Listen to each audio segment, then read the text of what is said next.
સ્થાનિક સ્વરાજ્યની ચૂંટણીના પડઘમ વાગી ચૂક્યા છે। આમ આદમી પાર્ટીએ પોતાના પત્તા ખોલી દીધા છે। જો કે કોંગ્રેસ અને ભારતીય જનતા પાર્ટીએ હજી પણ સસ્પેન્સ રાખ્યા છે।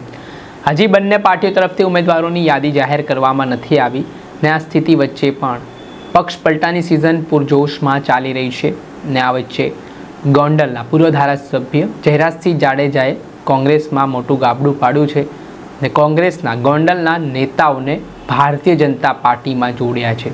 ત્યારે શું છે આ પક્ષ પલટા પાછળનો ખેલ, વિગતે વાત।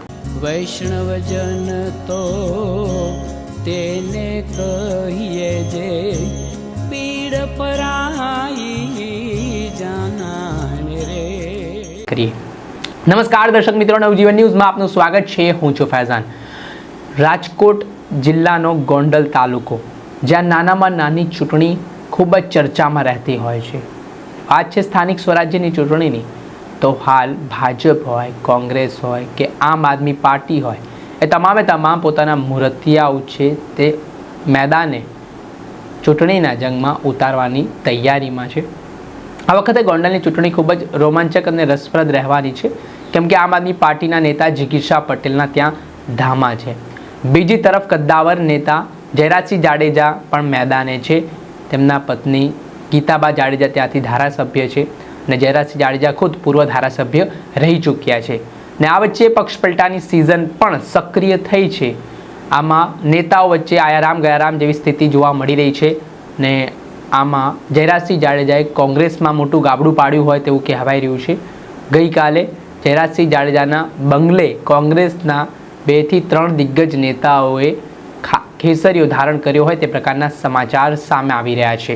જ્યાં વાત કરીએ તો કૃષ્ણાબેન તન્ના જેઓ શહેર મહિલા કોંગ્રેસ પ્રમુખ હતા ગોંડલના, તેમજ દીપકભાઈ પટેલ જેઓ ગોંડલના કોંગ્રેસના મહામંત્રી હતા, તેમણે વિધિવત રીતે કેસરીઓ ધારણ કર્યો છે અને પોતાના કાર્યકરો સાથે હવે ભારતીય જનતા પાર્ટીમાં જોડાયા છે ને આજે કોંગ્રેસના નેતાઓનો જોડાવાનો કાર્યક્રમ હતો। ત્યાં ગણેશ જાડેજા, જયરાજસિંહ જાડેજા સહિતના લોકો ઉપસ્થિત રહ્યા હતા। તેમણે ખેસ ધારણ કરાવીને કોંગ્રેસના નેતાઓને ભારતીય જનતા પાર્ટીમાં સમાવ્યા છે ને આ ખૂબ જ મોટી રમત રમાઈ હોય ગોંડલમાં તેવું પણ ચર્ચાઈ રહ્યું છે। ચૂંટણી પહેલાં પીઢ આગેવાનોએ જે રીતે પક્ષ બદલ્યો છે તેના કારણે કોંગ્રેસ માટે આ મોટી ખોટ પણ વર્તાશે તેવું ચર્ચાઈ રહ્યું છે।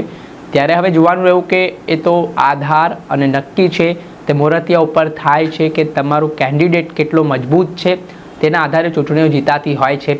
ગોંડલમાંથી કોંગ્રેસમાંથી કોણ ઊભા રહે છે, આમ આદમી પાર્ટીમાંથી કોણ મેદાનમાં જોવા મળે છે અને ભારતીય જનતા પાર્ટીમાંથી કોણ મેદાનમાં હોય છે તે આવનારો સમય બતાવશે। દર્શક મિત્રો, આવા જ નવા વિડીયો સાથે આપણે માહિતગાર કરતા રહીશું, એટલે નવજીવન।